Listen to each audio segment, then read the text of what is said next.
Afternoon all, how are you all doing? Sorry I'm late. There's my pen. How is everybody? Happy non-farm payroll day. Non-farm payroll day. We like non-farm payroll. Afternoon Steve, Mark, Monkey, JC, David, Evil, Paul, Rabbit, Callum, Lippy, Philip, XR update.news. How we doing? Next time. It is time for the non-farm payroll. So today we've got CAD unemployment and US dollar unemployment. So this is what the market reacts to, not non-farm payroll. It's these guys. It's the unemployment rate, which is what drives inflation and interest rates, or rather, doesn't really drive them, but it's a leading indicator, basically, which the banks use to decide what is likely to happen with inflation and interest rates, obviously. So it's a very important number, and it's basically an indicator for economic growth. So if people are being made redundant, businesses tend to be struggling, which obviously is how they scorecard, basically, by what's going on in the economy. Thank you for the $10, David. You don't have to do this every day, David. Yeah. I know it's nice to be paid every day, but thank you very much. Much appreciated. My personal employment rate is just fine. Happy Friday. Enjoy my weekend. I will do. Thank you very much. Very much appreciated. $10. What can I spend that on this weekend? This weekend, I'm going to a car show. So that will probably buy me a hot dog. So yeah, thank you very much for that. Very much appreciated. Afternoon, Chucks.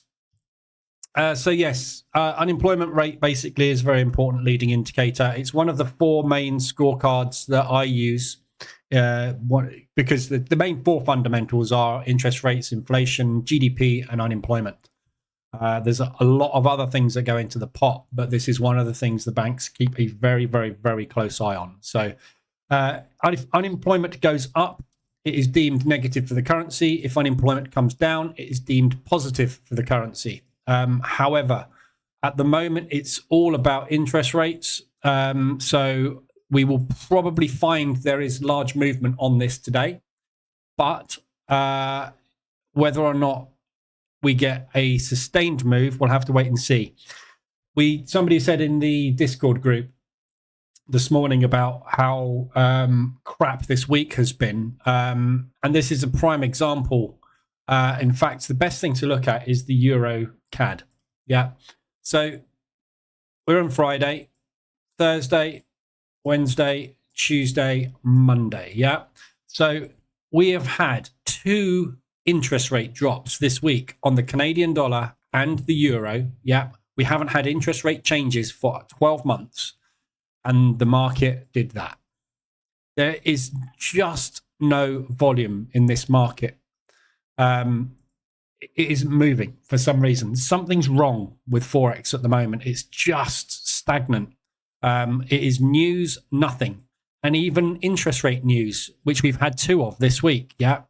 ECB yesterday, Canadian the day before. Not gone anywhere. Nothing's moved. We have been forecasting and anticipating and waiting for these interest rate changes for a year. Done nothing. Anyway, so today's non-farm payroll, we call it non-farm payroll because I don't know why we call it non-farm payroll, but today's unemployment rates are going to be key. We often get a lot of large movement off of it, and it's not necessarily because of these rates. One of the reasons is it's a Friday afternoon, and it's the beginning of the month as well. So we tend to get a lot of movement just because the market uses it to place orders and chew up liquidity because there's loads of it.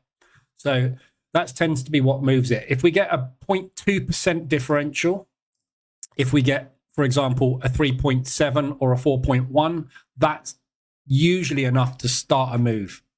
If it comes out as forecast, we tend to get a spike and a retracement. So if you're intraday trading and scalping and you get a forecast and it flies, it's a mean reversion opportunity. So you play the fade on it. But I don't do that personally. But So yeah, we'll see what happens.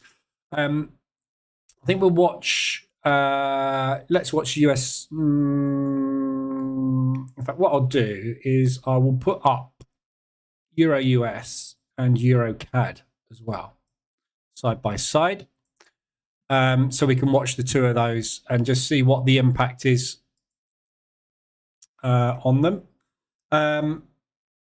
What's that? Euro US dollar.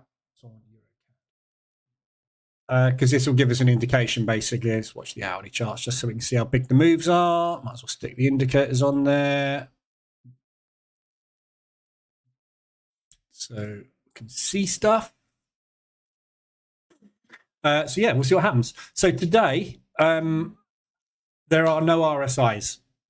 No RSI extensions on the hourly, no RSI extensions on the 4 hourly, because we've literally been doing this all week. Virtually everything is the same this week. If you flick through everything, sideways. Yeah. Sideways. We had that Monday movement, but that's it. Sideways. Yeah.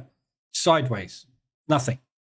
Nothing's moved. We have literally all week gone nowhere. The market is dead as a door now.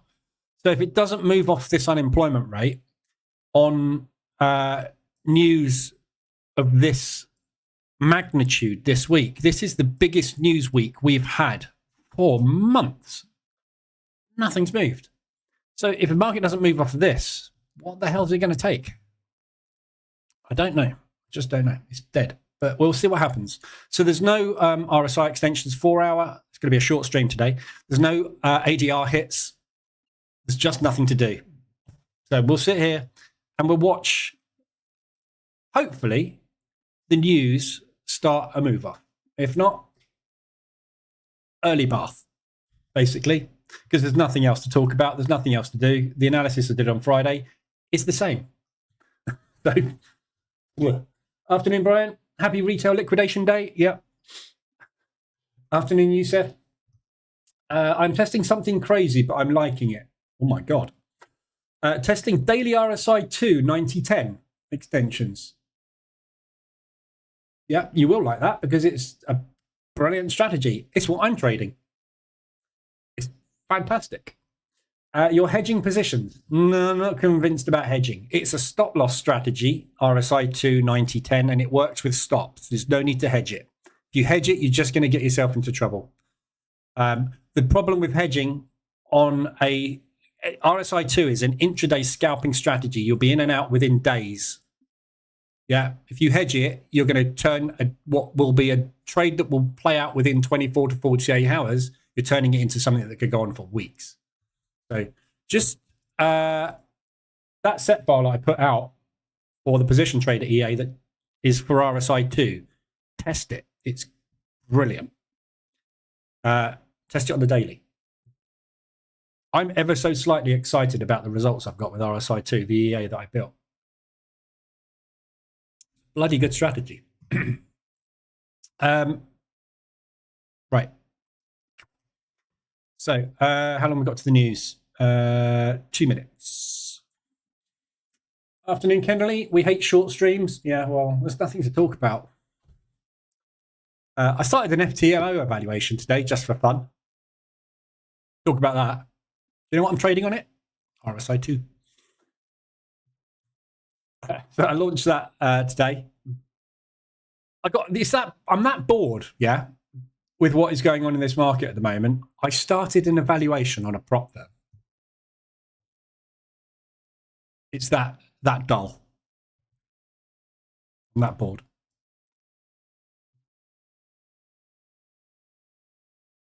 So yeah, day one. Notice how I'm using no indicators. I'm literally just using the RSI dash. I'm taking literally daily 9010 RSI 2s, H4 RSI 10 8020s, and 9010 RSI 21s. That's it. Stop loss, in, out, done.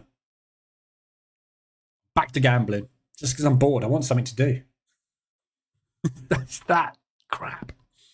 Afternoon, Virginia. Callum, Crum. Is there a manual for RSI 2 yet? A manual? No. Manual?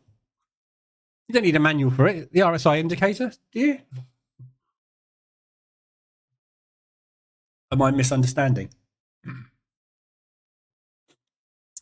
You really don't think the RSI 2 would get you a 5% drawdown? Yeah, it will do. At some point, it will get a 5% drawdown, definitely. 30 seconds to go to news. I'm manually trading it. It's all random, isn't it? Prop is gambling. It's gambling. Yeah. When I press the button, it would either go in my direction and I'll bank it and pass an evaluation, or it'll go against me and hit a drawdown limit. That's what happens. It's prop. It's gambling.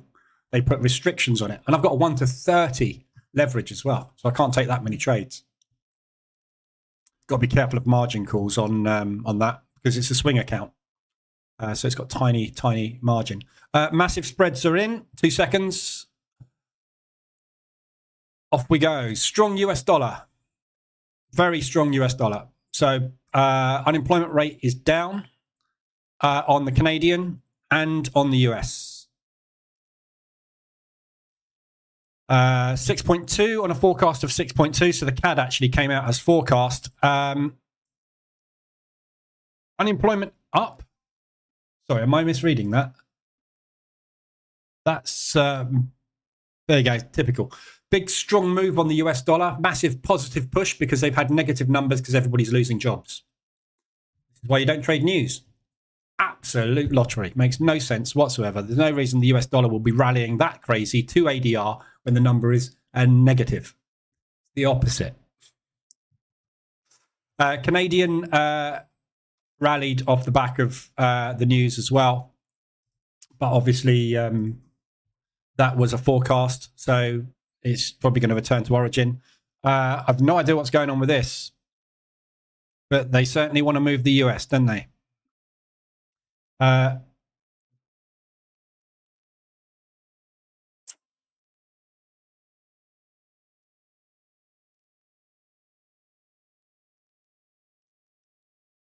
Sorry, bear with me 1 sec.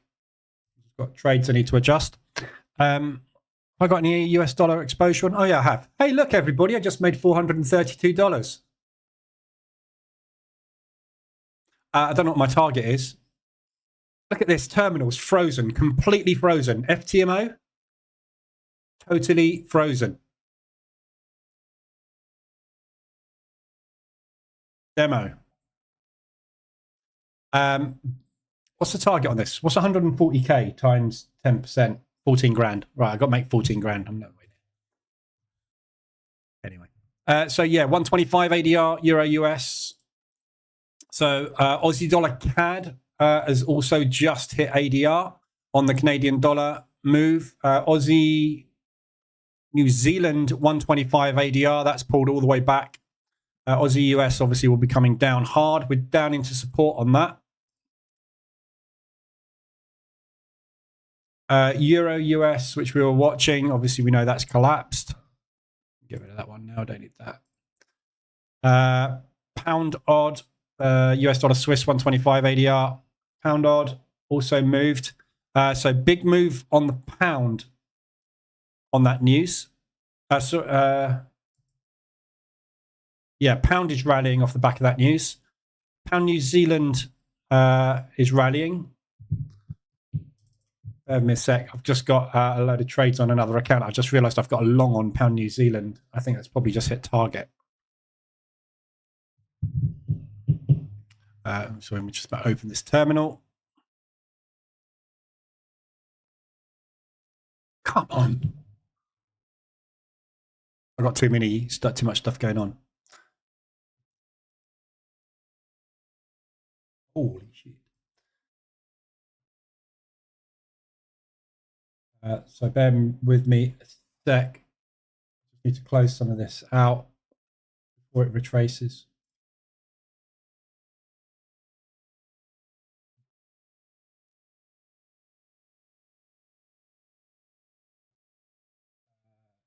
Swiss.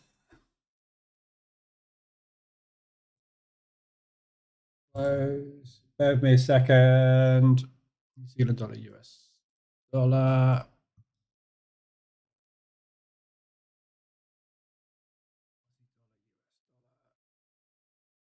Close. So that's the RSI 2 strategy, yeah? Sorry, Aussie dollar CAD. Close. So I've just banked 11.01% on that news spike using RSI 2. Good strategy. And I'm sitting in 1.5% running. Love it. Okay. So yeah, RSI is going. ADR is going off all over the place. I wouldn't necessarily trust this move because obviously it's opposite to what we would expect. So we've got a 4% number come out.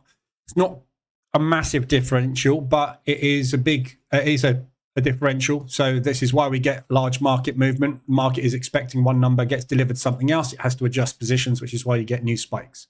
So that's what that is. However, it is a spike in totally the wrong direction for that news. So either the market is just kickstarting a retracement, or this is just a large order which will fade straight back down to where it was. Obviously, you're not going to be able to tell until it has done what it's going to do.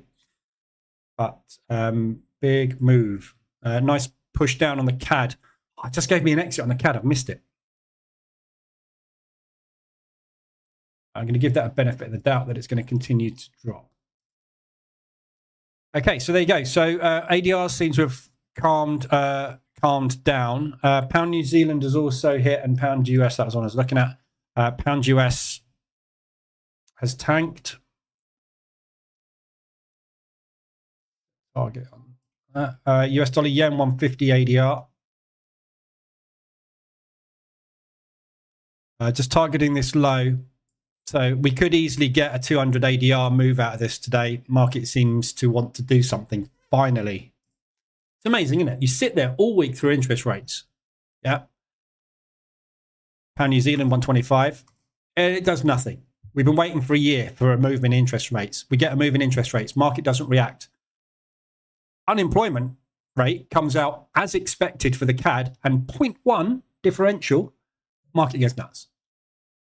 Yeah, if this doesn't prove to you how random this market is and how the banks and institutions move it as they deem fit, nothing will. Yeah, this is a complete overreaction to a 0.1 interest rate unemployment differential in the wrong direction for what the news should do from a fundamental perspective.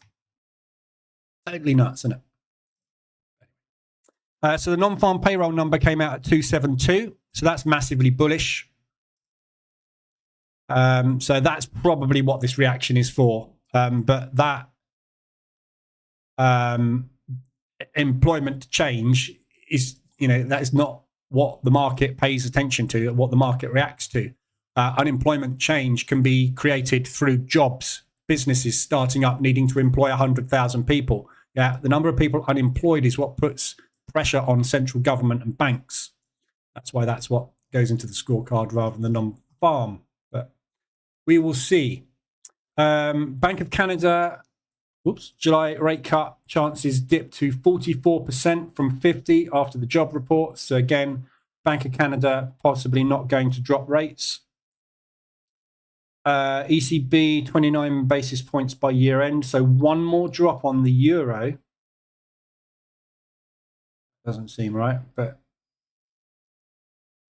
we will see. Interest rate futures drop after jobs data. Yeah, so basically no more interest rate changes. Flash bets on September Fed rate cut. Now giving it 55 instead of 70. So again, pushing that interest rate drop back on the Fed. Bullish US.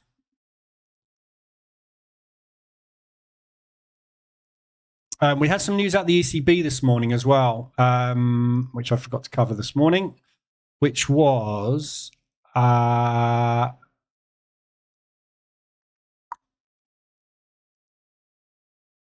was Holzman.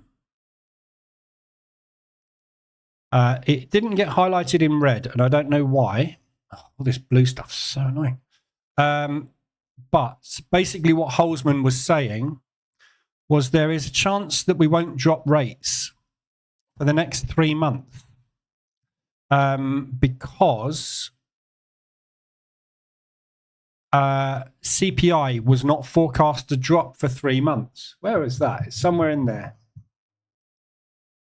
But basically, someone in the ECB said this morning that there's a chance that that inflation number for the euro, obviously it bounced. What they're saying is they can't see that dropping dramatically for 3 months. So July, August, September, there's a chance that we won't get an inflation drop. If we don't get an inflation drop, we won't get an interest rate drop. If we don't get an interest rate drop, that gives you a neutral to bullish stance on the euro. So that would possibly explain why the market didn't react heavily to that euro drop yesterday, because it had factored in that first interest rate drop, and we're waiting for CPI. So I think personally, this is much more important now than actually what they do with those interest rates. So we will see. But interesting. So we seem to have stopped moving at the moment. So ADRs, there's your ADRs in. We may well get a continuation on this. Hopefully this is what's going to wake the market up. We've been waiting for these moves for what seems like weeks. So we'll see if this actually kicks it into touch. Do you really don't think the RSI 2 would get you into 5%? I'll recover that. Steve, your terminal froze too. Yeah, always does on news. Am I back to prop trading? No, I just bored. I just chucked 500 quid into a prop account. Just because one thing, I want to test out the RSI 2. I want to test out RSI stop strategy in a scenario where there's a little bit more skin in the game type thing, really.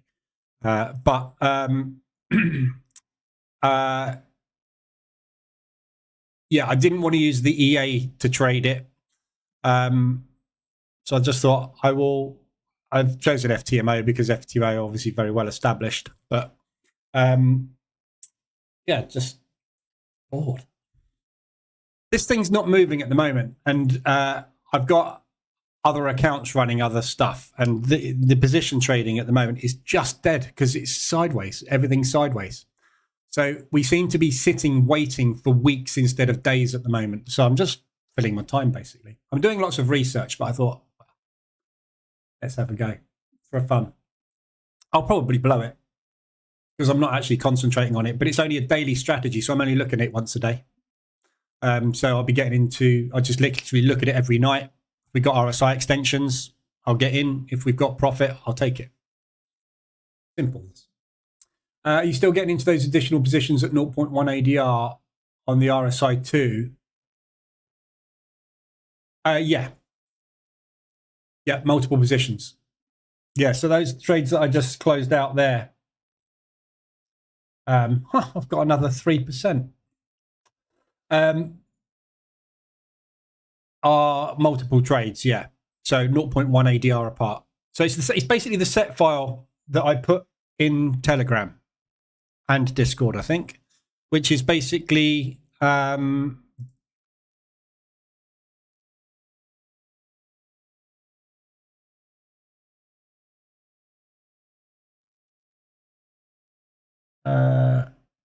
don't think it's in here.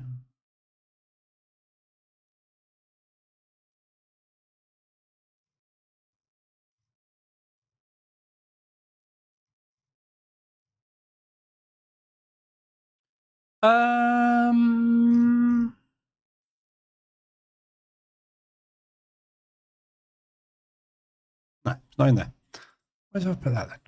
But basically, yeah, it's just 0.1 ADR scale-ins. So additional entries are 0.1, and it's running on the hourly time frame using RSI 2. Very, very, very simple. New Zealand CAD ADR.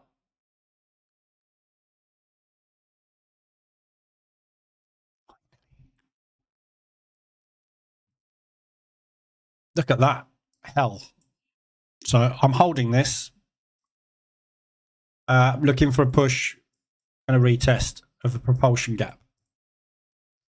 I'm not going to watch it. Otherwise, I'll shut it.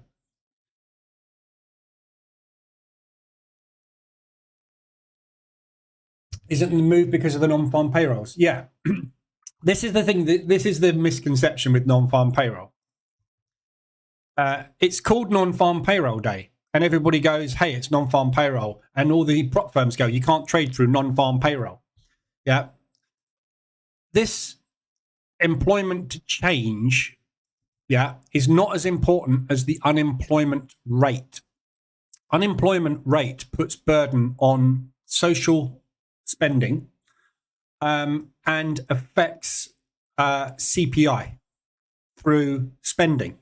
It affects GDP through spending. Yeah. If you are unemployed, you haven't got any money. If you haven't got any money, you have to get handouts. If you have to get handouts, you can't spend money on luxury goods. Therefore, economies shrink. This is why this is so important, unemployment rate, why it's one of the leading indicators that the banks and institutions use. Somewhere along the line, non-farm payroll became the famous one. Yeah, it's like the president. Non-farm payroll is the president. But the president is just being worked by 20 people behind him telling him what to say. He doesn't make the decisions, they do. Non-farm payroll is the famous thing, and everyone goes, oh, look, non-farm payroll's pushed the market. No, it hasn't. Yes, it has, but that isn't necessarily what the direction of the move will be long term or why it moves. Yeah. Sometimes you'll get non-farm payroll come out as forecast and it will still do 200 ADR. They just use it. News is used by banks and institutions to execute orders. So when there is a news event, there is a large repositioning of funds. When there's a large repositioning of funds, the liquidity pool increases. When the liquidity pool increases, it means you can get all your orders processed. That's why you get spikes. Also, obviously, if you get a news event come out and there is a unexpected result, you will shift direction, which means that you will again be placing lots of orders. It's just, this is when the market moves. If you want to time the market, this is when you do it. If you want to place orders, that is when you do it. For us as retail traders, the spread goes through the roof and usually you get killed. But whys and whens and hows are irrelevant because you have no control over it. So but yeah, this particular move obviously on the US will be because that is a positive number. Whether or not that is back down here in 2 hours, we'll have to wait and see, won't we? Depends which way the banks we want or need to drive, depending on whether they are entering positions or taking profit. But that's, again, it's irrelevant to us.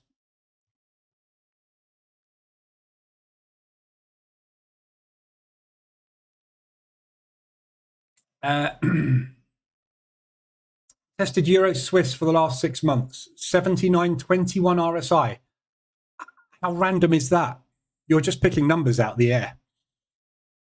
Gives minus 25%, while 80.20 gives plus 2.5%.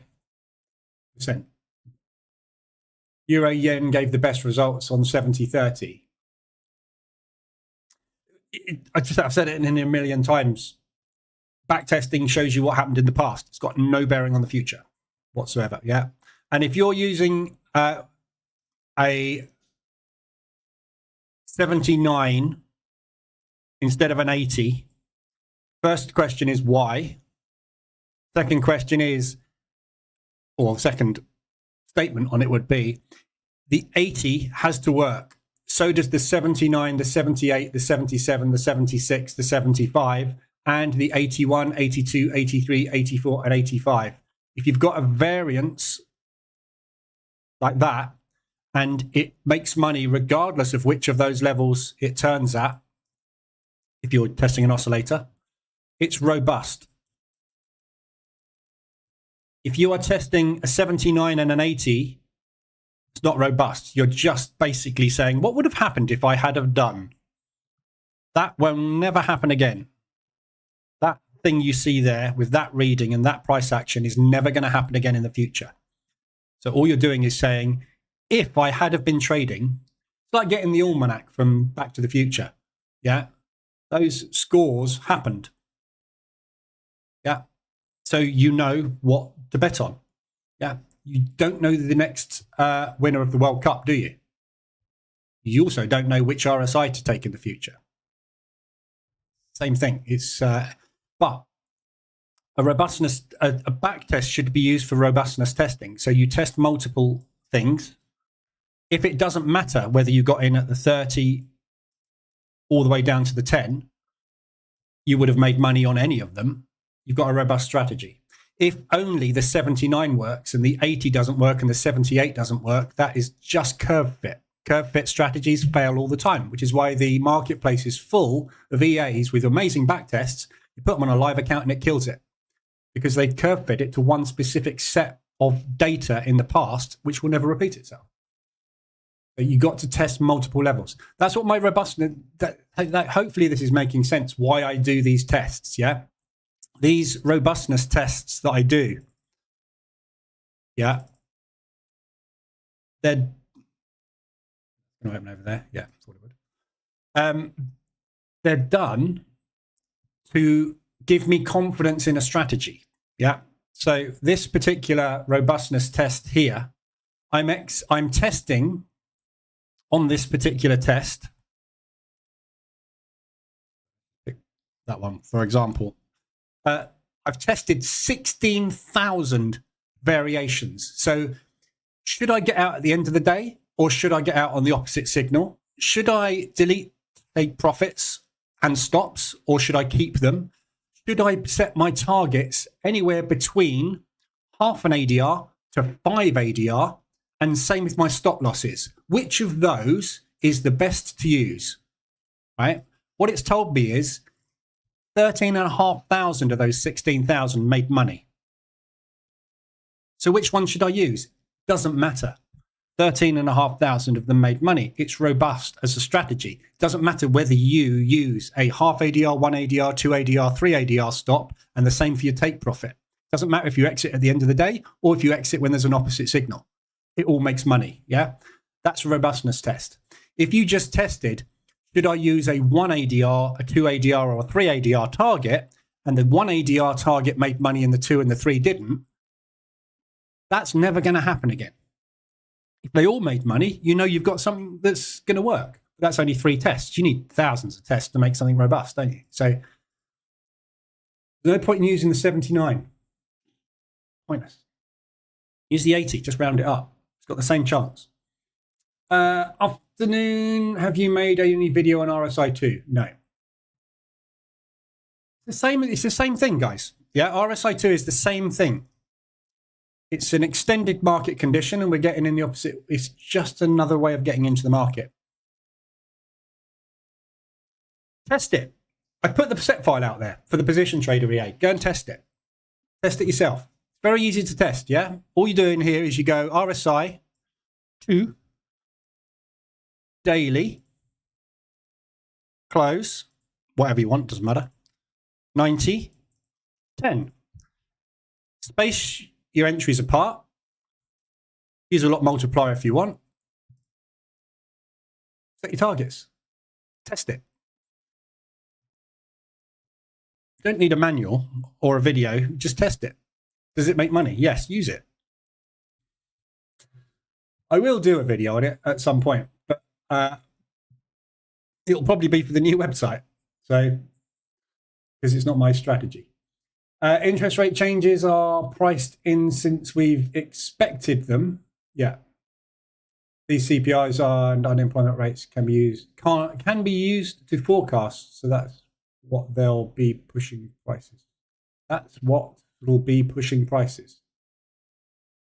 Don't understand. But yeah, interest rate changes are priced in because they are, if they're forecast, and this is the thing, isn't it? We don't know if they're going to happen sometimes, which is why you get the unexpected results, the unexpected moves. Afternoon, Amy. Harold made 1.43% this week. Good man. Well done. Doing better than me. So I just got to bank some more profit. New Zealand CAD. only got 2 positions on that. Pound CAD.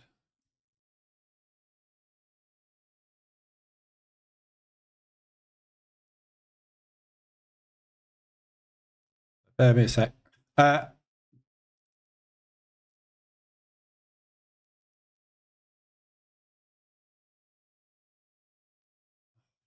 Wrong chart. Sorry, one sec.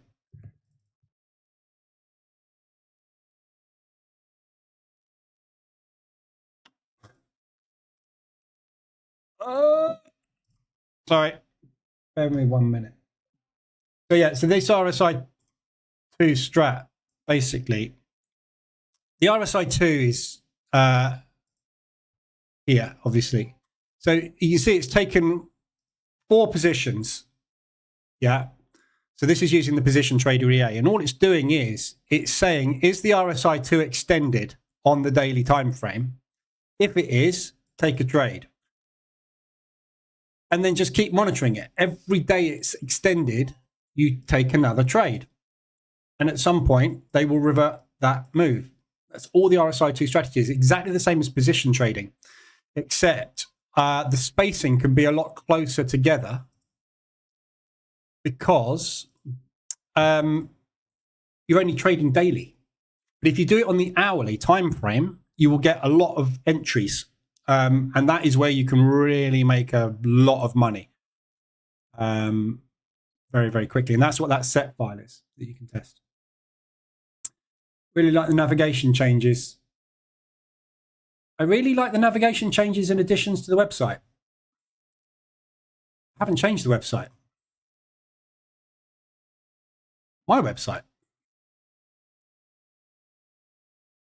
I haven't changed it since I launched it.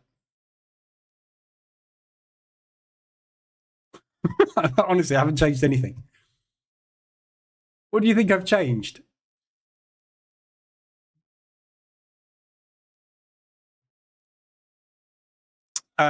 Still pushing. Just seems easy to find stuff now. Franco, have you been to the opticians? Honestly, I haven't changed anything. It's all exactly the same as it was before. I haven't changed it for, I don't know how long, forever.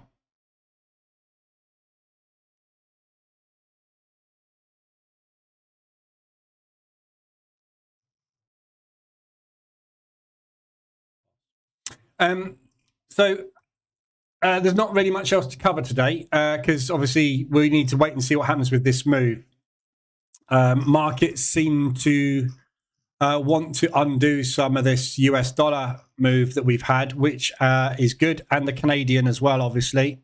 So it seems to be doing a nice little retrace at the moment. Whether or not it continues today, we'll have to wait and see. So with all of these moves that we get at the moment, as you can see, most of the time we get that type of movement and we don't go anywhere because the market's just getting a reaction and then stagnating. It's literally just placing orders. That's all it's doing. It's not going anywhere. There's no long-term moves at the moment. So we'll have to wait and see if that continues today. We could get a big day today. It's due because we haven't had any movement for a long time. Equally, we could just flag and retrace back again. So we'll have to wait and see what happens with it. But this seems like a very big overreaction to me, this, at the moment, especially as you've got things like the pound odd suddenly moving. Look, again, nothing to do with the Canadian, nothing to do with the US. Pound New Zealand, 175 ADR. Really wish I hadn't have shut that. Talk about out too soon.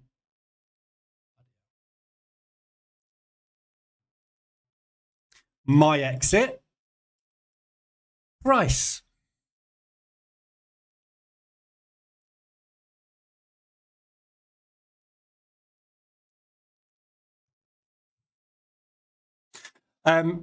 Yeah, so you got an awful lot of movement going into the market. So this, to me, looks like it's just a dump.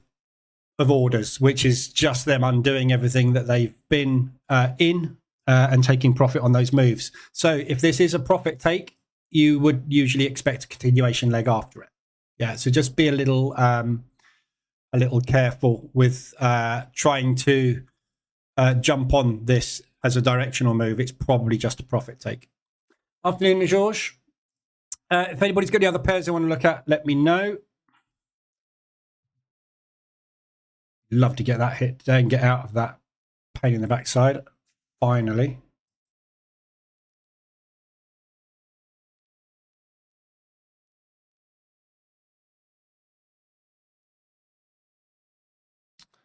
Just seeing if there's any other movement. So this is going to hurt the Japanese again. Look, yeah. So this move on the US dollar yen completely undoing. So again, like I said, market structure is bullish on this. Looks like it's going to continue, doesn't it? So what's the yen going to do next? We'll have to wait and see. Certainly not interested in playing with it at the moment. 175 ADR, we're just about to hit on that US dollar yen. We're going to get some big days today by the looks of things. About time, isn't it? If you're going to trade the indices this afternoon, be very careful. I didn't trade indices at all this morning. I have no idea what they did. Let's have a quick look.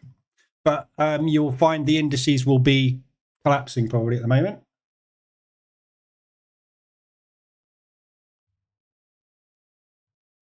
Quick look at them.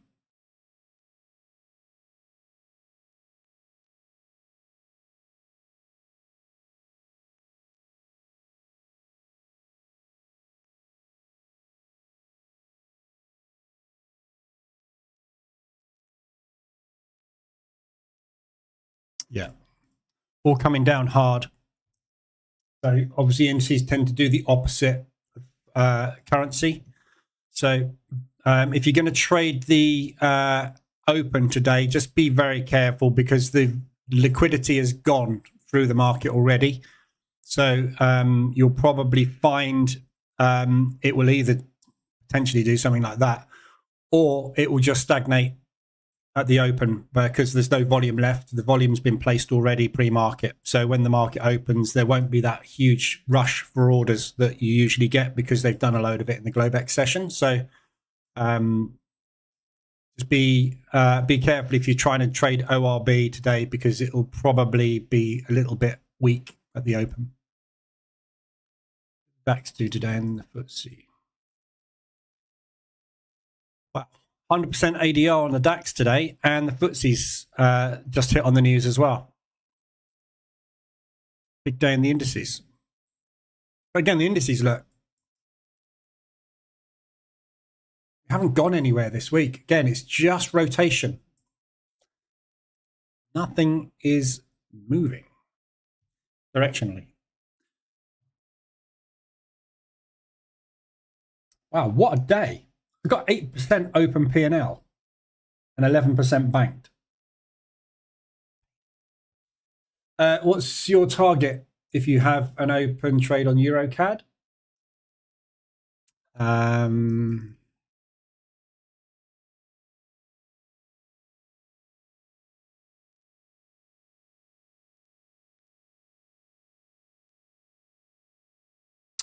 Depends where you want to go and how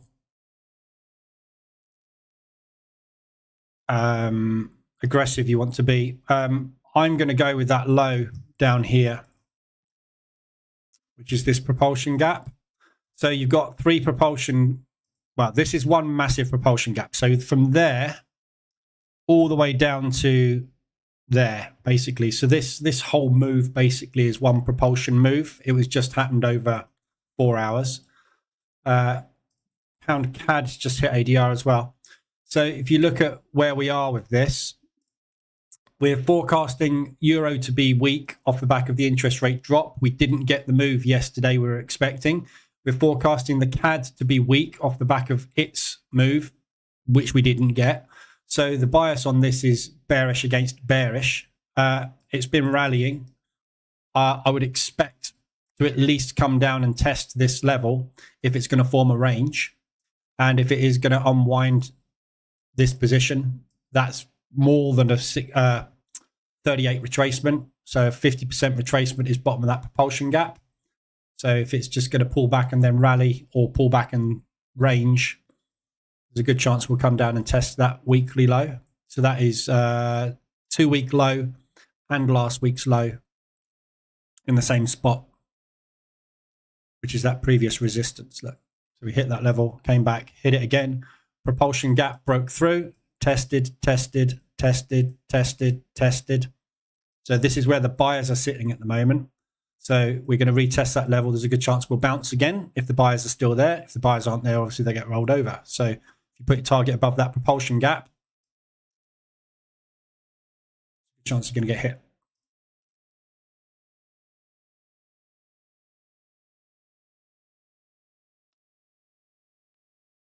Pound CAD.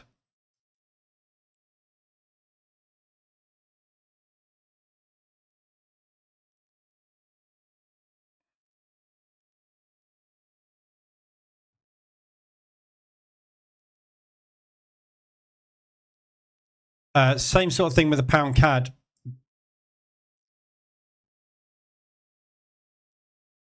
My target is down the bottom here. I haven't put TP on that one. So again, same sort of thing, but this propulsion gap could well hold up. So this high here, that's the break.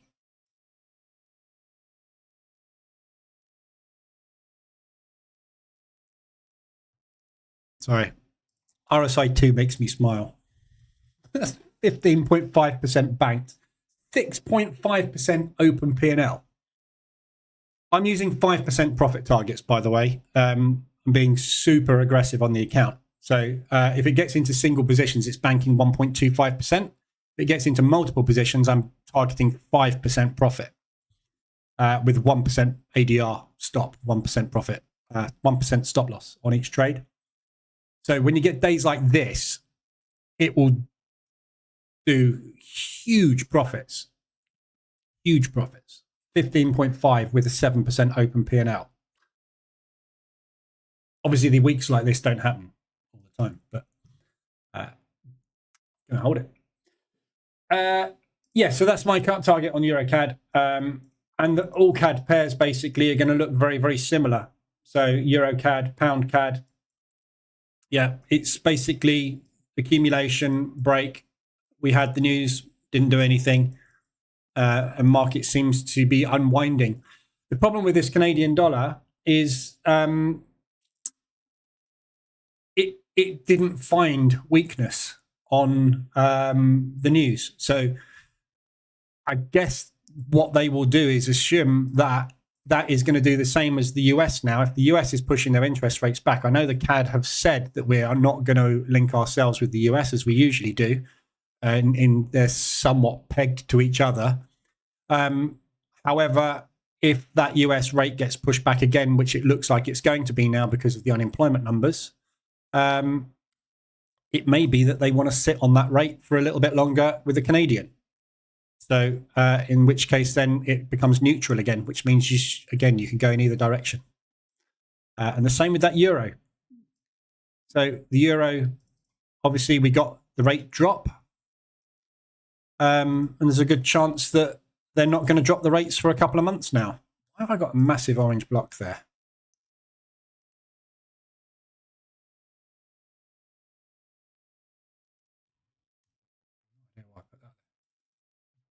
So yeah, so again, this euro, I was short only. I still am short only on the EAs on the euro. But that is not the response I was expecting the market to have to the euro rate drop. I was expecting it to drop substantially. We haven't got that drop. So still going. This Canadian,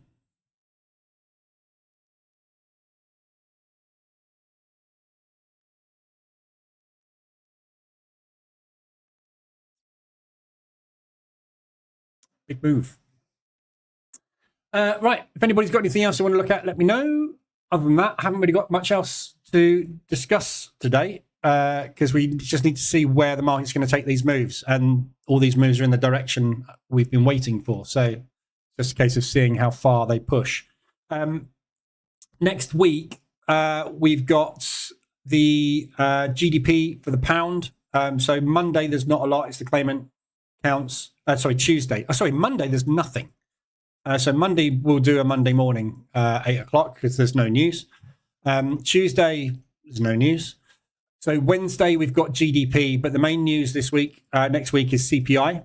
So it's CPI for the US dollar. This is the big one. This is the one, obviously, which drives the market at the moment, CPI. So that inflation number is what the market is waiting for to give it some indication of what's happening with interest rates. If that CPI number bounces and we get a positive, that interest rate is going back potentially to 2025, which is going to rally that US like crazy. So again, I keep saying we could have some big moves. Don't seem to be getting them, but in theory, there's a good chance we might get some big strength or weakness coming into that US next week. Then we've got the rates in the evening. It's 5.5. It's going to stay the same. The FOMC statement, obviously, which is where we get the forward guidance, but the press conference is where we will find out from the Fed exactly what is going on. So that's the important one. So usually somewhere between 8:15, you tend to get that move started. So spike on that, move on that. Yeah, on Wednesday. So big day Wednesday. We're not expecting a rate change. It's not going to happen. If they change the rates, they're basically committing economic suicide. It's not going to happen. They're not going to change the rates. You watch. We'll have to replay this back next Wednesday when they put the rates up by 0.25%. They won't do it. Aussie dollar, we've got unemployment rate coming out on Thursday morning. We've again got the PPI numbers for the US. Again, the producer price index is what drives the consumer price index, which is what drives interest rates. So again, big news there potentially. If that PPI bounces after the CPI has bounced, the US is going to bounce. There's going to be a big move on it. Unemployment claims coming out again there. And then Friday, we've got the Bank of Japan policy rate. So this is the next rate change for BOJ. As we know, they don't change their rates. Just don't change their rates. So we need to see what's going to happen with their monetary policy statement. The intervention has failed by the Bank of Japan. They want to use interest rates to curb inflation rather than bond purchases. So they're scaling back their bond purchases, which means they should change their interest rates. So next Friday, we could see something start in the yen. Again, we don't know what their monetary policy stance is, what they're doing, and I don't think they do. So it'll be interesting to see what happens there, but I should be still sitting on the sidelines watching this because I don't know what to do with it. So, and then we got Michigan. Again, another liquidity grab. So 3 o'clock Friday afternoon. Friday's news is usually just liquidity. So whatever the UOM numbers come out at, we quite often get a big move just because the market wants to drive liquidity and orders through. So that's next week. So again, another big news week like this week was. But as I said, we didn't really see it, did we, till today? So whether or not this is just going to unravel, we'll have to wait and see. So one of two things, we'll either be back there by end of day, maybe here, but you never know. We could get an afternoon rally. So we'll wait for the markets to open in 15 minutes. And then when the stock market opens, if they start to dump stocks, that US is going to pump.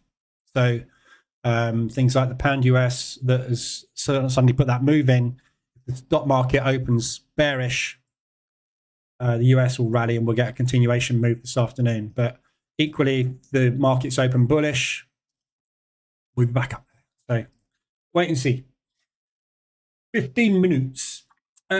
What I should be focusing on trading indexes, is it more of a fundamentals play? Traded the US 30, did well, but wasn't sure why. Swing trading indices typically is long only. So you only go long if you're going to hold it multi-day swing trading. If you're trading intraday, you go with momentum on indices. Indices is a very stock indexes to trade are very tricky. There's lots of people out there trading them with very, very varying strategies, lots of different strategies for trading them. Personally, I just prefer trading the open because that's where the vast majority of that volume tends to come in. But you have lots of people that just scalp support resistance. It's very responsive to support resistance. Whatever you want. They're very different instruments. They move differently on different fundamentals. But stocks are driven by businesses. Businesses are driven by economics as well, and obviously how those businesses perform. So stock markets are designed to go up, stock indices, which is why you only long them. Yeah, which is where the RSI2 strategy came from. Larry Connors came up with the RSI2 strategy based on the S&P 500. It was originally an S&P 500 strategy. It is only for S&P 500. And basically, if it was above the 200 MA and the RSI2 was below 10, you bought it. And if it carried on going down, you kept buying it, because as long as businesses are in business, their purpose is to make money. If they make money, their stock price goes up. If their stock price goes up, the stock index they are in goes up. Businesses always make money. Otherwise, they wouldn't be in business. Therefore, stock indices always go up. So that's what you do. If you're trading intraday, though, they will go up and down all day long. So it's the same as anything else. Every instrument you trade on a 5-minute chart or a 15-minute chart is random price action chop, usually very patternless. So it will react at levels like everything else does. All there is.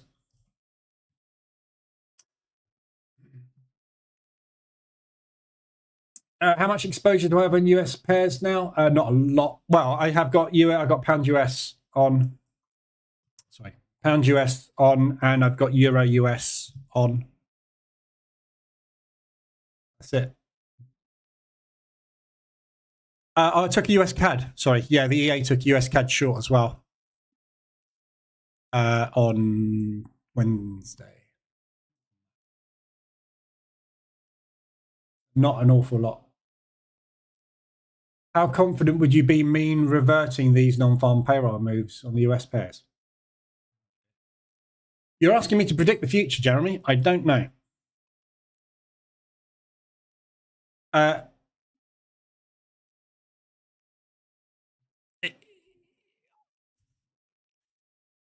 It will or it won't. That's all I can say. I don't know. Every time you speak to somebody, someone will tell you the opposite. Yeah. So if I say, yes, this is a lovely mean reversion, it's an ADR 125 propulsion gap bounce going on right now. Yeah.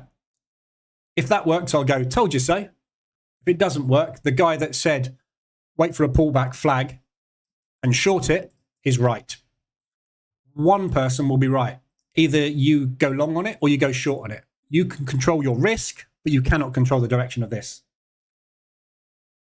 Sometimes, go back and look at non-farm payrolls. Go back and look at every non-farm payroll for the last 10 months. Yeah. Some of them do that. Some of them do that. Some of them do that. Some of them do that. Yeah. It's random. Totally random. Non-farm payroll figures are based on unemployment rate data. The unemployment rate for the US dollar has gone to a 4. Yeah, so it's negative. It's gone up. So the US dollar should, in theory, drop. However, if the markets are positioned long on the US dollar, they will drive it that way, because it doesn't matter to them what's going on with interest rates. Is September now. Yeah, so they can drive this thing wherever the hell they like for the next 2 months if they want to. They do not need a long-term position to be put in today in the direction interest rates are going to go in September. This thing will just go where it wants to. It's random. Go into the Forex factory now and go to the pound US dollar. You will have people in there right now going, what the hell? Because it went the wrong way. And then you'll have other people giving you explanations. There's always somebody telling you why something's done something. As soon as you accept the fact that you've got no control over it and it goes wherever the hell it wants, regardless of what the news is, you just relax and trade. I don't know whether to get out here. I could get out here with pretty much a break even on this trade, or I can hold it and hope it goes down there. But if it goes up above that level, I have to add another position and wait for it to come down again. I can't tell you when, I can't tell you how, and I can't tell you what. Just don't know. Can't control it. I have no confidence. My confidence level is 50-50. There you go. That's probably the best answer I should have given at the beginning, wasn't it? Last time they put the interest rate up, everything rallied against the yen. Yeah. So the last interest rate change on the yen did not help it at all, did it? So this is the thing. This is why I'm not interested in trading the yen at the moment, because I have no clue whether or not the market is going to pay attention to fundamentals for interest rate change on this or not, because that's what they do on all other currencies. But this thing is an anomaly. It's like the country that's never had an interest rate. For 20 years, we've never had an interest rate. So therefore, when you start to have an interest rate, what impact does it have? I don't know. I've only been trading 16 years. I don't know what this is going to do. In theory, if they put the interest rates up next Friday, that should happen.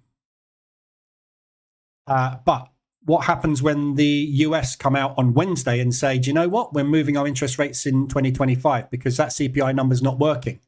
That's going to happen. Who is going to be the stronger, the US or the yen next week? They're both changing or telling us what's going on with interest rates. It's just purely going to come down to strength. And this is the world currency. It will always be stronger than everything else. So, and if that happens, can the Japanese intervene again? That's the question. Yeah. We have to wait and see. But it's like you got to watch and learn, basically, with stuff that is new and you've not seen before. You just have to see what happens with it. At the end of the day, it's a gamble either way. But this, to me, at the moment, is like crypto. There is no explanation as to what's driving it. We know what that is, but we don't know why this hasn't worked as it did before. So therefore, I don't know what's going to drive it in the future. Therefore, there's no way I can look at this and go, it should be doing X. I know what that should be doing, and that should be doing nothing but either going sideways or up in the coming weeks and months. But I don't know whether that will or not. Again, I keep saying about war and things we've got going on. The whole of Europe is a tinderbox at the moment. There's one missile goes in the wrong direction. This thing is going to power up and everything's going to be down here because they will buy the crap out the yen and the Swiss franc when something goes wrong internationally. Too many factors affecting this at the minute to make it tradable for me. But I just stick out. If you don't know where it's going and you don't know what's driving it, get out. Windows updates, pain in the arse. Yes. I turn them off. I do them very rarely. Has there been one? I bet I've got one. I've probably got one queued. Too much pain trying to trade for prop firms with stop loss strategies. I decided to stay with what works for me, position trading. Yeah. Going to start a business in web design to channel money into the trade account. Don't do that. That's the worst thing you can get into, web design. Honestly, it's dead. I used to have a web design company. I stopped the web design company because web design died. Nobody's buying websites.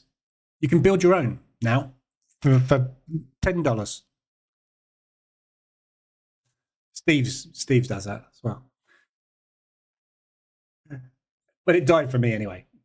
There's just not the trouble is now with web design and with the web industry in general, anybody can start a business doing that from their bedroom, put a website up, market it, and get business. If you're a business like I was employing people, you have to do X turnover. 20, 30 grand a month just to pay the staff. Yeah. When all of a sudden everybody's doing websites for $500 that you used to charge $2,000 for, or pounds in my case, that can't be hit because you now need to drop your prices to the level of the guys working from their bedrooms. Now the guys working in the bedrooms are employing AI and Fiverr freelancers. They can do websites for $250. But now you've got companies like Ionos and GoDaddy who will build you a website for £9.99, £9.99, not £999, £9.99, and have it up within 24 hours. All you've got to do is type in the text. Yeah. I used to charge £3,000 for that. You get it for a tenner. Not a good. As Steve's just said, find a niche and dominate it. They're all taken. There are no niches left. The industries, I started my web design company 6 months, roughly, after Google launched. Yeah. So I was in the web industry with Google. Yeah. And I've seen this industry change. I was doing AdWords campaigns the week AdWords launched on Google. Yeah. I've been in that industry a long time. And I've seen it change so much. So many companies jumped on the niche bandwagon, and they all absolutely are still doing very, very well. But they've got build, establish customer bases. Very hard to find a niche that's not tapped into now. They're all done. I tried to go niche at one point, and I stopped. I went into estate agency niche. Yeah, I was behind the curve. There was 2 companies out there that had a massive edge because they've been doing it. It's like starting. I liken it. Customers come to me all the time, or came to me all the time with these questions like, "I'm going to start an auction website." Really? You're going to go and compete with eBay? Yeah. But it won't be like eBay. It'll be better. Sorry, eBay spent $1.5 million on their website. You've got a budget of what, 3? And you want to beat eBay? Yeah, I think the niche is done, mate. My opinion, but anyway. I trade after the news, after the blood is mopped. Yeah. So yeah, that is your option now. So this is the trade, isn't it? Right now. Yeah. You are either going to fade it, go for the A-shaped recovery, stop there, reward there, or you are going to find a point to long it and go for the flag break continuation. There's only 2 things that are going to happen. It's either going to return to origin or it's going to run. Which one? Pick one. Just use risk, reward. Position trading, don't know. Fair enough. Sometimes I do think you have the power to predict the future, though. Convinced I have a crystal ball. I have a John Wick. That helps.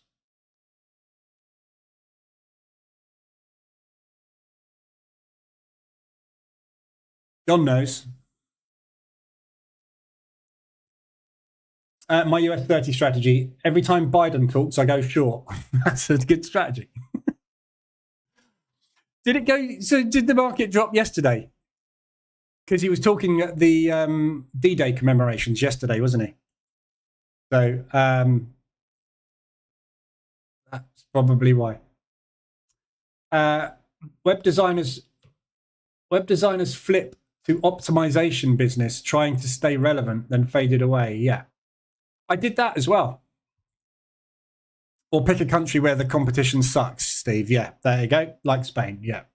Oh, wait, don't come here if you're any good. Yeah. Exactly. That's another thing you can do. Yeah. You can obviously go to another country but the trouble is, web design, when I going completely off tangent and probably boring you to death, but when I started my web design company, there was me. Then I grew it and employed a person. And then I grew it and employed 2 more people. Yeah. Then I found freelancer.com and I employed people when I needed them in other countries. So I went from paying a designer £25 an hour to paying a designer in Indonesia £5 an hour. $5 an hour, £3.50 an hour. Yeah. So my outgoings for the designer dropped from £25 an hour to £3.50 an hour. And I didn't have to employ them all the time, worry about them going on maternity leave, worry about them being sick, worry about not being able to find enough work, because what happened was work came in and I just gave it to the person. And then when they were done, I stopped paying them. What's the point in employing someone to sit in an office for 30,000 plus a year when I can just get someone else to do it when there's work coming in? Freelancer revolutionized the web industry in that respect, and also cut the costs through the floor. I could basically get a phone call and they say, I want a website. And I go, right, how much you want to pay? 2,000. I go, yep, no problem. Indonesia, how much will you charge me for this? $50? Okay, I'll tell you what, I'll do it for 1,500, not two. Oh, okay, you've got the business. Brilliant. I then pass it over to Indonesia. Indonesia passes it back and I take a cut of 1,450. I don't do anything. That's what I used to do in web design. You can't do that anymore. That was my business. It was brilliant. I had to sack everybody because obviously it wasn't paying to keep people. But that's the way the industry went. And then I decided to do, like Franco just said, optimization. So I would then find people's websites and I would send them an email saying, your website's crap. Did you know that this is broken, that's broken, and this is doing this the wrong way and that's rubbish and you're not ranking on Google? And they go, really? How do I fix that? Yeah, let me tell you. And I started doing that. There was more money in that because all I had to do was send them a report and spend literally an hour doing something and charge them 500 quid. But they're paying for your experience and knowledge. Yeah, can't do that anymore because it's all automated. Everything you do on a computer, apart from trading, is disappearing. You just don't want to get into any industry like that. All our worries would be over if we just... Agimat. What's he doing now, Agimat? Dennis. Good old Dennis. Agimat. Oh my God, it's got a Wikipedia page.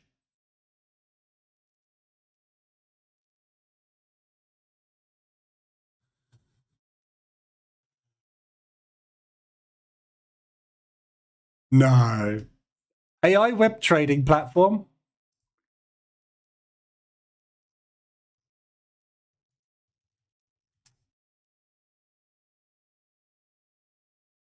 Agimat trading system 3.6 with 40 reviews.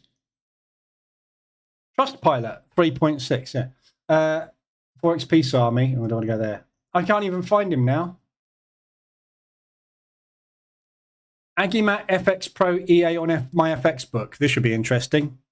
Gain minus 95%.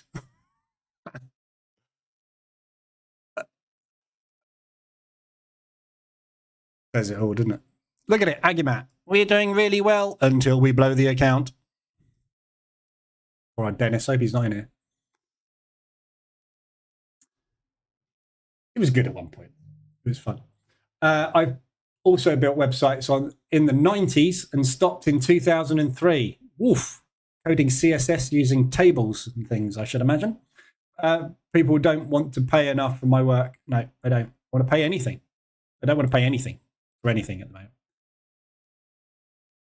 I'll tell you another thing. When I used to do a lot of e-commerce stores, build e-commerce stores for people. Then Shopify came along. That died.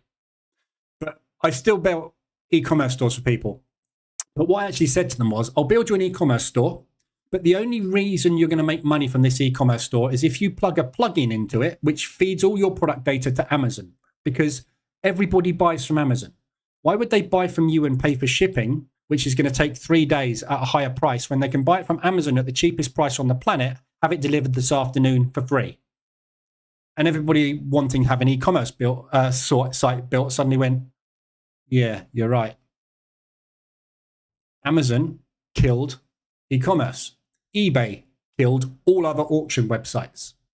There's no point in getting anything done online these days because someone else is doing it and you're never going to beat them.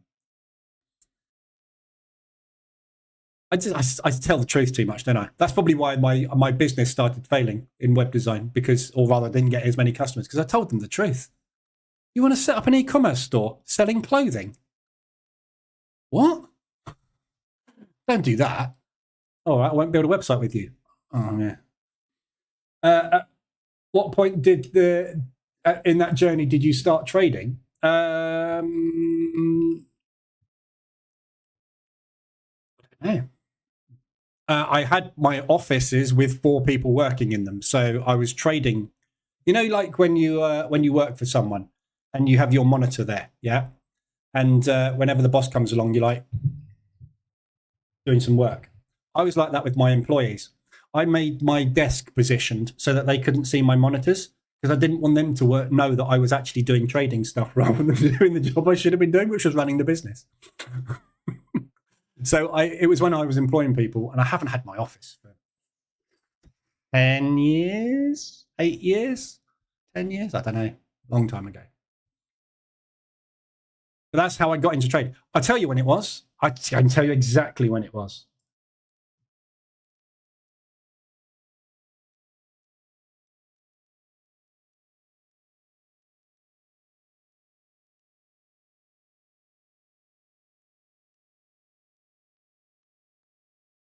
$2015, 9 years ago. Yeah. Because I remember the conversation I had with my designer at the time when I went and I was sitting at my desk. I went, what the just happened?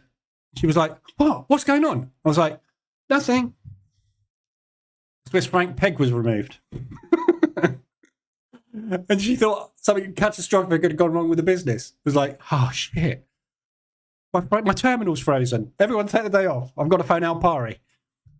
So that's what it was. And that is not long after I started to change the business because it started to drop.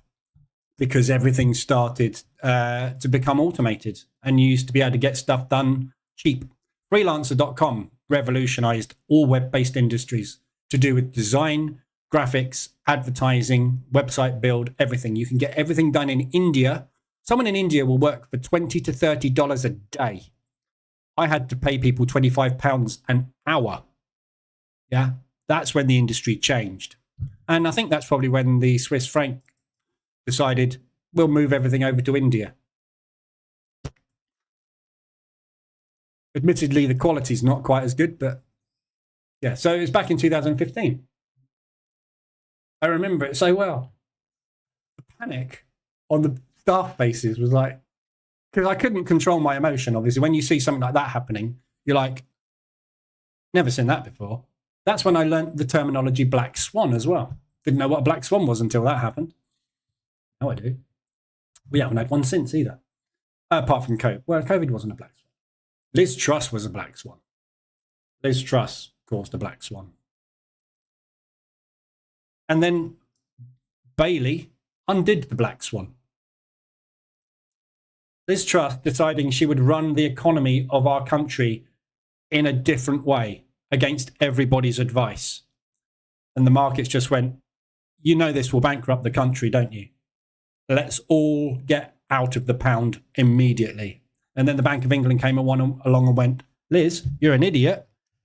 Here's some money, borrow it. We're going to need it back.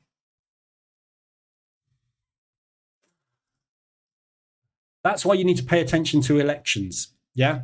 You get an idiot in. For example, if we put Nigel Farage in charge, things will be a little different. So, yeah. Still pushing the US dollar. So is the Canadian.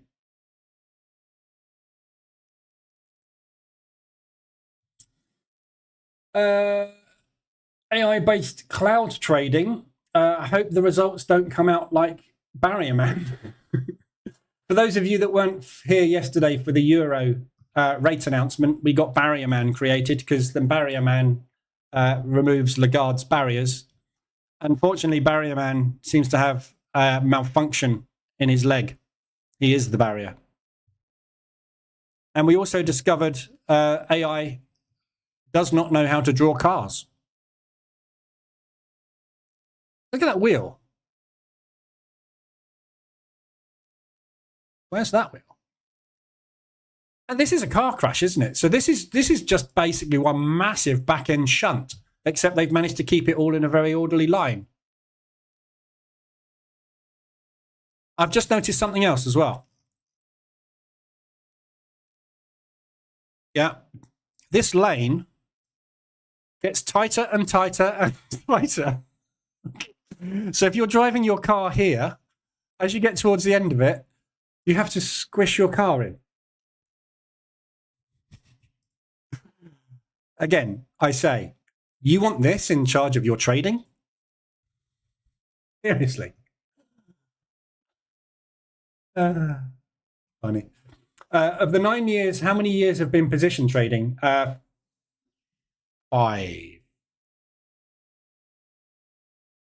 5, yeah, ish. I'd love a black swan on the right now, where it powers up to the moon. On the yen right now, yeah. Yep, well, that's could happen. Yeah.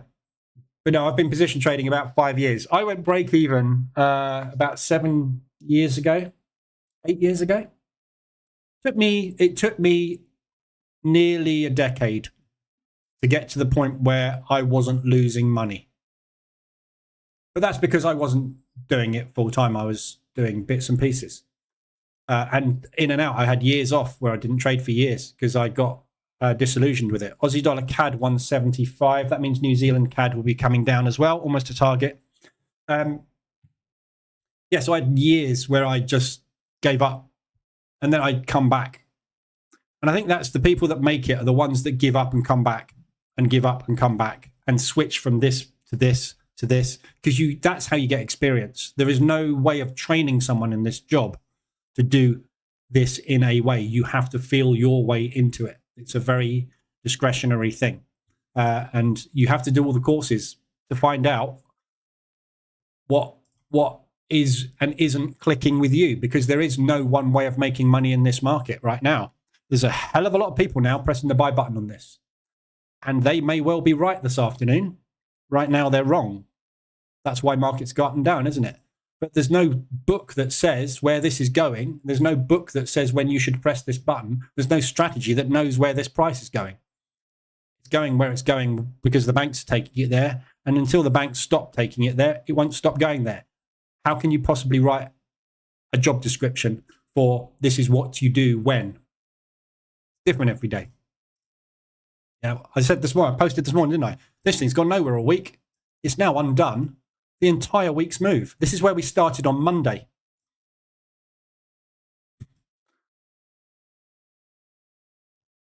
Random. All random. Oh my God, Farage. The FCE, even a mother would struggle to love. What? Yeah. I think Farage, though, I think they are going to get quite a lot of votes this time round. I think the Conservatives are going to lose a lot to them. The face even a mother would struggle to love, yeah. You see him have that milkshake chucked over him this week. That was a good shot. It was a good shot. And then straight afterwards, he was pictured outside his campaign bus with a McDonald's milkshake. Publicity. That was good. Your truth-telling is the reason why I listen to you and keep coming back for more. Yeah. Well, because I don't sell courses, isn't it? If I was selling you courses, I'd be telling you exactly how to trade. And I'd be executing exactly what you need to do and exactly the way that you should be doing it. Because I knew this was going to happen today. Because it was on the cards. My fortune teller told me. And again, my fortune teller, you know who my fortune teller is? Wick. He knows. He looks like he's 4 foot tall. I know, that's bad, isn't it? It's something you know, just, it's, I don't know, it's just wrong, isn't it? And what's this all about? Look, when have you ever seen any kind of road sign at all that has blue stripes on one side and I don't know what that is on that side? Why? It's just why. You have to think, if AI is going to take over a lot of our life, you have to question, what's it thinking? how much of your life do you want it to take over, realistically? Worrying, isn't it? Did you notice Barrier Man's hair as well? I don't know. Let's have an inspect Barrier Man afternoon. Oh my God, yeah, look, someone's gone at him with a shaver. He's taken off his hair off. Batteries run out.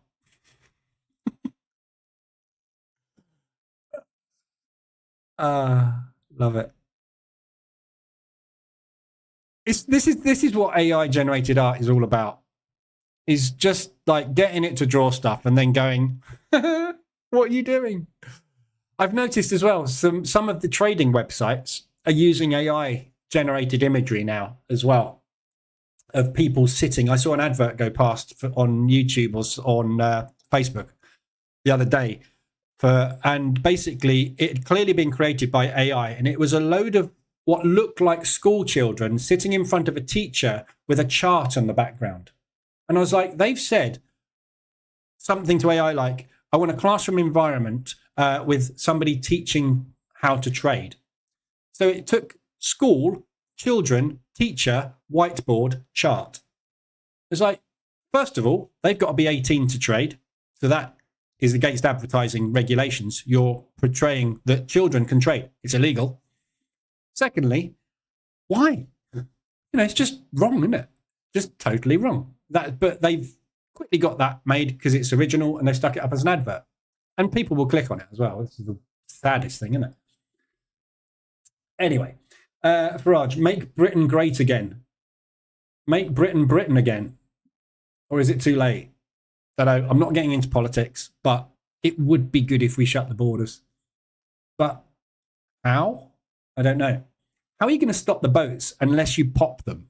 And if you pop them, you've got to rescue them. The problem is, when you rescue them, where do you take them? They've either got to go here or back to France, haven't they?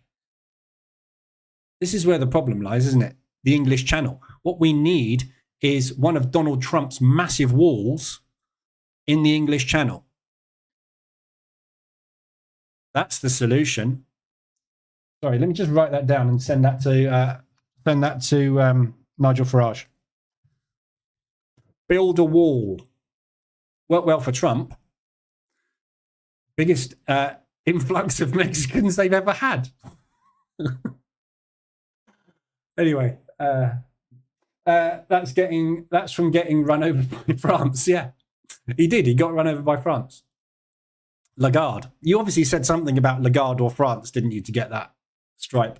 What broker do I use to trade the stock indices? DarwinX. So just because they've got really tight spreads. DarwinX, if DarwinX could give me more leverage, they would be my broker of choice. But you can only get 1 to 30. But I use them for stock index hedge strategy because you don't need leverage. You don't need big margins, big leverage. 1 to 30 is absolutely fine. So yeah, I would use DarwinX, but for position trading, DarwinX is no good.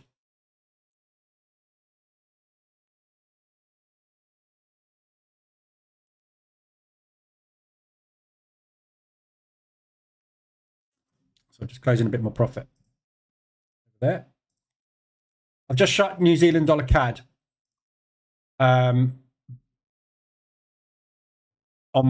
that chart. I'm about to get out of it here, but I'm just worried about a retracement, which is why I'm kind of watching this.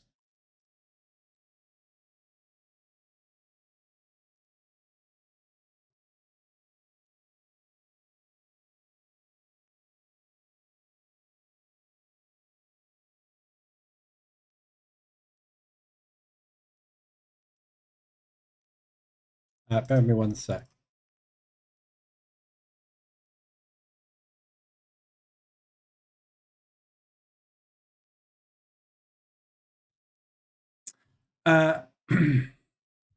What the UK needs is to stop giving away money to anyone that turns up. Yes, I don't have a problem with people coming into the country. They do lots of jobs that we need them to do, same way as we go and do jobs elsewhere. Yeah, nothing wrong with that. it costs us like 8 million a day or something just to put them into hotels while we're waiting to decide what to do with them. Yeah, fine, come over, but you got to earn a living somehow. Spain doesn't have an immigration problem. You're getting out. Yeah, exactly. Yeah, that would work, but we can't do that for some reason, and I don't know why. But that's why I'm not a politician, because they know exactly what to do. Spot on, walls. Don't know what that means. Walls. Oh yeah, in the ocean. Yeah, that would work. That would work, wouldn't it? As long as you don't put one through the Channel Tunnel, then it's going to flood. That would be a problem. What's the minimum leverage for position trading? 1 to 200, 300. 1 to 300. But if you're going to go 1 to 300, go 1 to 5. 1 to 5 is plenty. 1 to 500 leverage basically gives you pretty much 100% of your account as usable within reason. So you'll get a margin call at 85, somewhere between 50 to 85% margin. You'll get a margin call. So I'm just watching this New Zealand dollar CAD. It's getting ready to jump ship, because if it doesn't hit my target, I'm going to give this an inside bar or a bear candle. If it goes bull, I'm out.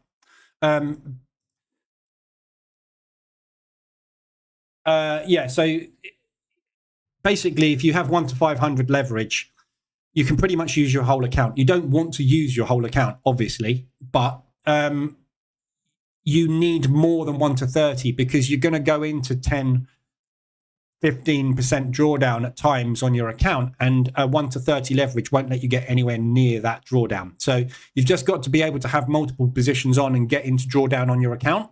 So a 1 to 300 will give you at least 50 to 70% drawdown in your account, which is more than enough, 1 to 300. But it doesn't really make a massive difference, anything above that. Which is why you have to use overseas broker, which is why I'm with Robo Forex. Robo Forex, Axie, any broker that will give you decent leverage. Global Prime, not for you US customers. The problem in the US is you'll find it very hard to get decent leverage. It's difficult. I just about hit TP on these New Zealand CADs. And the only reason it's doing this is because I just got out here. My God, if I hadn't got out of some of these positions today early when I did, this would have been a 30, 40% day. But I did.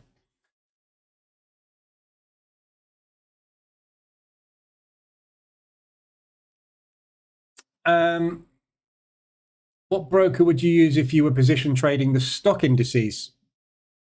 Well, again, same thing. You've got to have leverage. Leverage on the stock market is higher as well. You need more. You need more on the stock markets because the margin requirement is higher. Euro odd.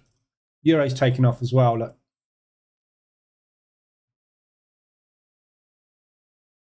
Not against the CAD, obviously, but oh no, Australian dollar's dropping. That's what's moving. New Zealand dollar dropping and Australian dollar dropping as well. Pound rallying as well.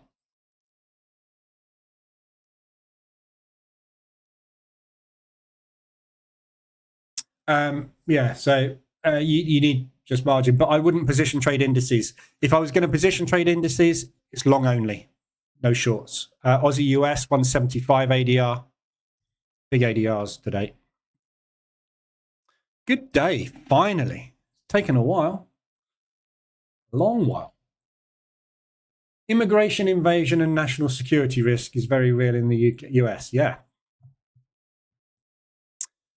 Local government budgets being destroyed. It's exactly the same in the UK, Franco. We've got councils, which is like our local governments, going bankrupt because they are getting squeezed and squeezed and squeezed. There's no money available because COVID destroyed every country. We all in the same boat. This is why interest rates are where they are. why inflation shot to where it shot to, why central governments and councils are going bankrupt. All this is the hangover from COVID. It's just how it is. There we go. TP hit, New Zealand CAD out. 200% of ADR. We're just tapping into a monthly on that. Oh, I missed one. Oh, I missed a few.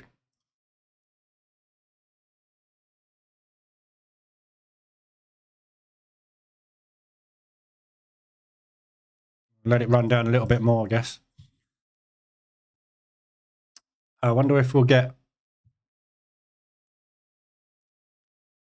much more out of this today.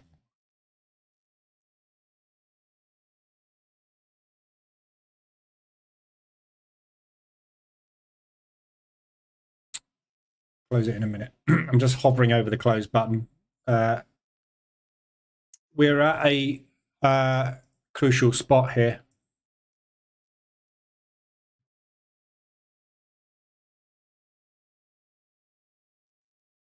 Potentially, we're going to find a bounce somewhere at one of these levels.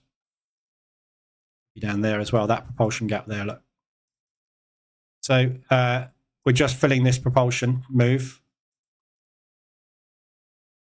That's the next stop, but likely want to do that before it gets there. I'm just going to close it out. Flat.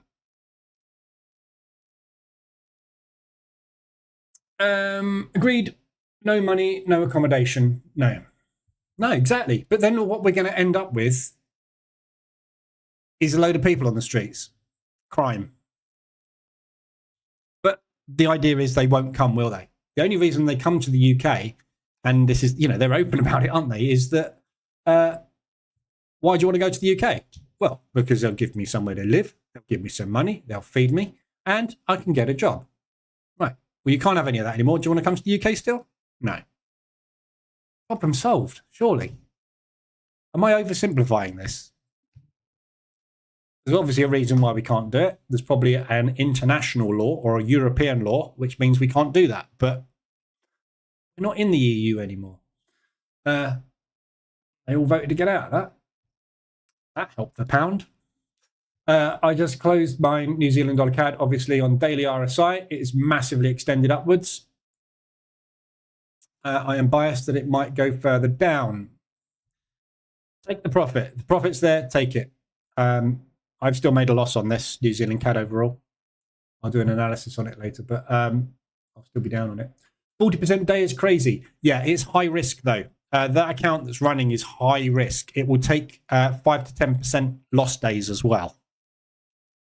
It's trading 1% risk per trade, and it's getting into 3 to 4 positions at a time on some trades. So I've had a 14% down day on it as well. And at the moment it's in a 20% up day. It's up 18% and I've got 4.4 running still. So it's a 22% up day, but I've had a 14% down day. So it's all relative. High risk. Let's see what FTMO is doing. Hey everybody, I've made $1,000 on FTMO.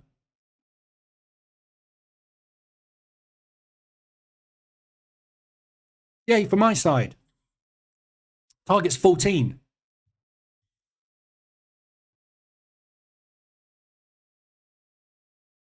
Do it down here. Cool, this is old-fashioned, isn't it? Buttons.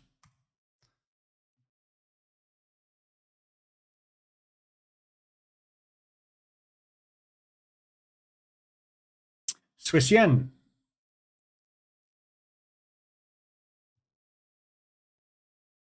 Hold on to that one. Can you look at pound Swiss?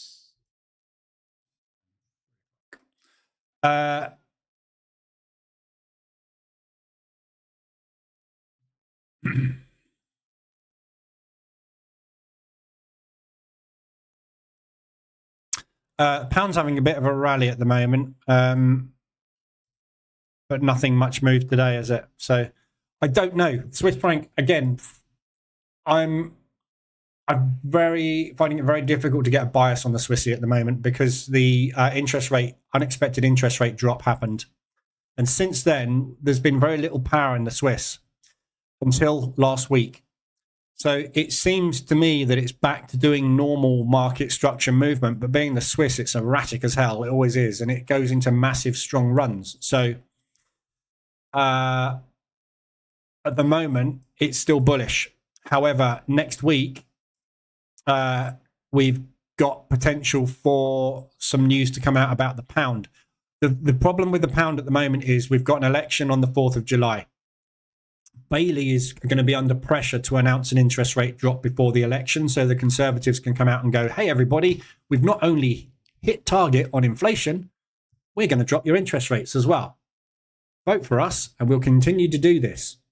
Yeah. So there's going to be pressure for Bailey to announce an interest rate drop, which is going to drop the pound. So where we are right now in a bullish stance, but a potential bearish fundamental coming up. So it's, again, very difficult. It is moving nicely now. It's done an A-shaped recovery on that. But as you can see, it's a massive relative strength move against a massive relative strength move. So at the moment, I would go for those propulsion gap targets up there in a view to, in the next week or two, pulling back. And it's going to take a week or so to get up there and then down. Failing that, we'll come down and test this area down here. Probably bounce out of that. But, you know, it's massively extended. Look at it on the 4 hour. It's come out of extension now because obviously today's move. But look at it. Massively bullish. But that is a hell of a drop, look. So at least up into there, if not up into there. But that reversal alert, potentially, I think, could be the start of a retracement. Yeah, so somewhere up into here. Even on the daily, you know, there's more room on it, but it just doesn't, you know, it's weak on the Swiss. The pound's been doing very well. The Swiss hasn't, but that's changing. So I don't know, pound Swiss. Swiss in general, I just struggle to find a bias on at the moment. But from an extended point of view, it's likely they're going to take some profit on this leg before they start a new leg. That's what would normally happen, obviously. But what we are finding at the moment is news and accumulation. So it could just sit here and then do another leg down. But I'd be long. I'd be more long than short. You've got nice divergence as well. So another confirmation. Bulls are getting back in. We've had the reversal alert and it's retested. Didn't break that low. So if it breaks that high, your market structure is shifted bullish. Got the reversal alert, pushed up, pulled back, new higher low. Look for a higher high. If it breaks that, good chance it's just going to start to rally off. But how far it will get, I think you're going to find this level here, which is that propulsion gap. On the 4 hour chart, that is one big propulsion gap. Look. Yeah. Which is the break of the low, where we got the reversal alert. So pushing up into that. We'll probably find sellers sitting there. We wouldn't want to go much higher than that. NC coming into consolidation on the daily.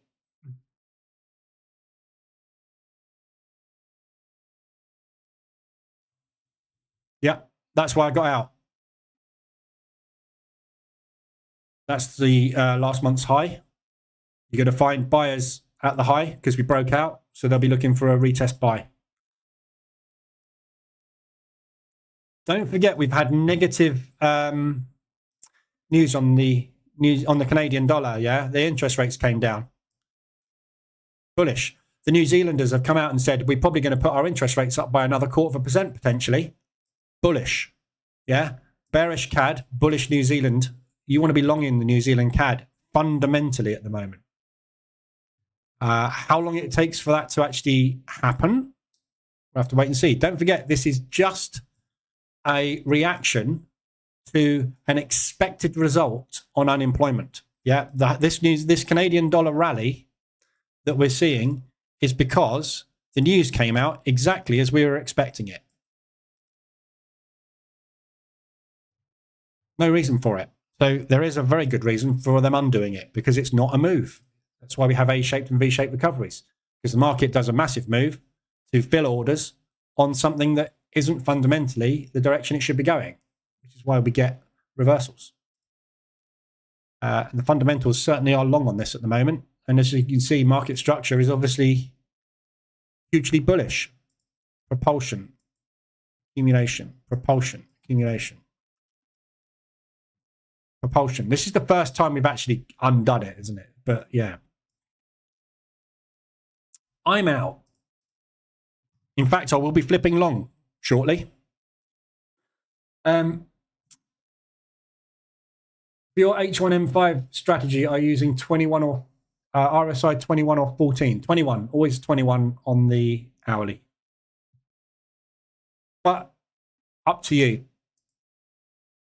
Totally up to you. If you want to use an RSI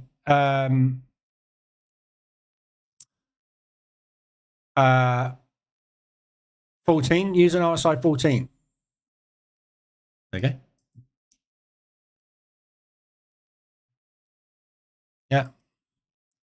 So the difference between an RSI 14 and an RSI 21, yeah, the lower one is the RSI 14. You got a signal to short it there. You didn't using the 21. You got a signal to short it there. You didn't using the 21. You got a signal to short it there, regardless. You got a signal to short it there, regardless. You got a signal to short it there on the 14. You didn't on the 21. You got one there, regardless. Yeah. So you were better off here using a 14. It didn't make any difference after that signal whether you used a 14 or a 21. It squeezed. It doesn't matter what you use. What's going to happen is you're going to get different entries. Whether those entries play out or not has got nothing to do with this indicator at all. It's whether or not the market pushes it that direction or that direction when you've pressed the buy or the sell button. But you've got to have a reason to press the buy and the sell button. The RSI is measuring relative strength, stretch in the market, which means banks usually take profit and mean revert the move. Whether you use the 21 or the 14 just means you're going to get a different entry. The market will still be stretched. It will be more stretched using the 21 than it is using the 14, which is why I prefer the 21. But there's an argument for, well, you get into more trades than you should do that are wrongly timed, so why not use the 27? Still got in exactly the same spot, and it's still squeezed. Doesn't matter which number you use. You've just got to have a reason to get in. This is a good condition indicator when the market is using normal market structure. If the market is not doing what it normally does, no indicator is going to help you. There is nothing that works in all market conditions. The market conditions right now are painful. But there's nothing I can do about the market conditions. I can change the way I'm trading now to use a different strategy.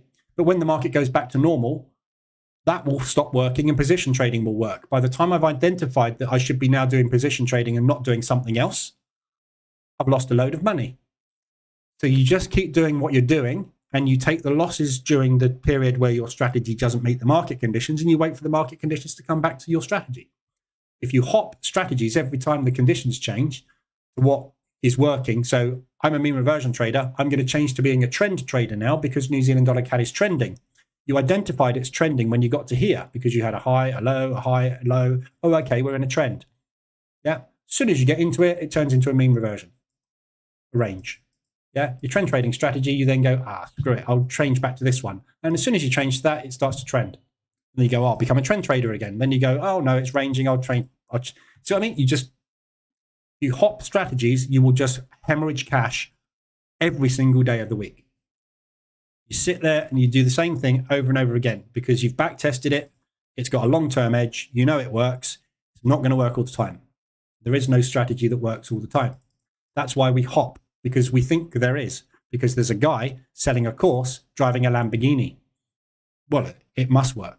He's got a Lamborghini. I can also rent a Lamborghini. and sell you a course. The only person making money is me and the Lamborghini. Are you still trading all pairs? No Swiss, no yen for now, no. No.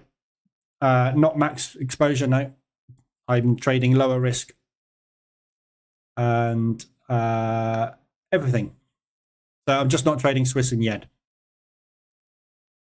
Just because I have no idea what they're doing. They are confusing as hell.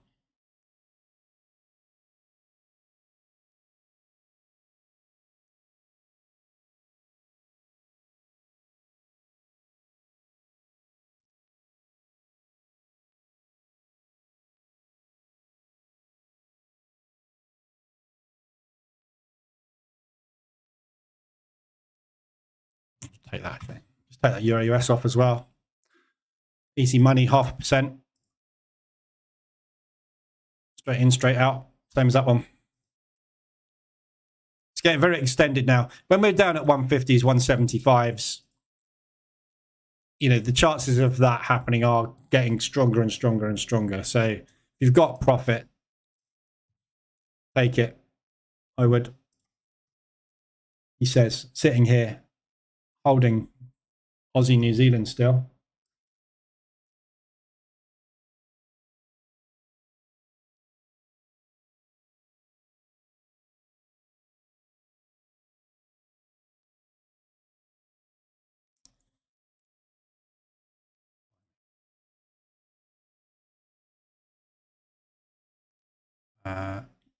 Closing that. Just closing my Aussie New Zealand. I got a long on that as well.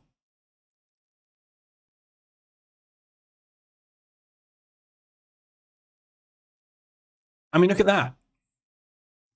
There was no news on that. No news on that. Look at that. 125 ADR spike, basically, on no news. Random. Totally random. Right, I'm going to leave it there today. We've covered a load of crap. We've talked politics, obviously, because it's a trading stream. So we'll see what happens over the next few days on this. But this looks like a sustained rally at the moment in the US dollar. So we'll see where it goes. But the talk of obviously putting interest rates back, which is what's just happened off the back of these numbers, will make the market slightly more bullish on the US. So although unemployment rate has gone up, in this case, because unemployment rate's going up, we're likely to hold on to that interest rate for longer, which means more rally in the US. But it's not strong enough, in my opinion, to start a massive rally in the US dollar. So we'll see where it goes. But Monday, Tuesday, obviously, we've got the run up into non-farm payroll and into FOMC. So you're going to find on Monday and Tuesday next week, the market will be positioning itself ready for the FOMC statement. So this move that we're seeing here, which is a lot bigger than expected, could well be just a run up in regards to this. And then when we get to FOMC, they'll undo the whole lot because there is no reason for it. So we'll see what happens. But thank you very much, Steve. 2 hot dogs. Excellent. The only reason I say hot dogs, €10. Thank you very much, Steve. Much appreciated. The only reason I say hot dogs is because where I'm going to this car show, it's quite a nice track. And they only do organic burgers and organic hot dogs. And they are £9 each. So, and it's, I mean, they're proper long ones as well. They are very, very good. But yeah, they're expensive. So thank you, Steve. That buys my wife a hot dog as well, which I'm sure she'll be very appreciative of. Yes, and don't forget, as he's just said, Steve, hit the thumb. I keep forgetting to use this. It's because I'm not trying to build a YouTube audience and make a load of money out of YouTube. Maybe I should. I don't know. Rabbit hole. Have a great weekend. Yep. So have a good weekend, everybody. I'll be back Monday, and it will be an 8 o'clock stream on Monday in the morning. We'll do an overview of what's coming up on the week. We'll have a look through all the FX pairs, see where we've ended up today, because where we are now is not where we're going to end up by the looks of things. We're either going to be back up here or this thing's just not going to stop. So we'll see what happens. But we'll have a look at it on Monday, find out where we are. And have a look ahead at FOMC and CPI for next week for the US dollar. All right. So have a good weekend. Anything you need, let me know. I'll be in Telegram or Discord, and probably come back very sunburnt from the car show tomorrow. All right. Have a good one. I'll see you next week.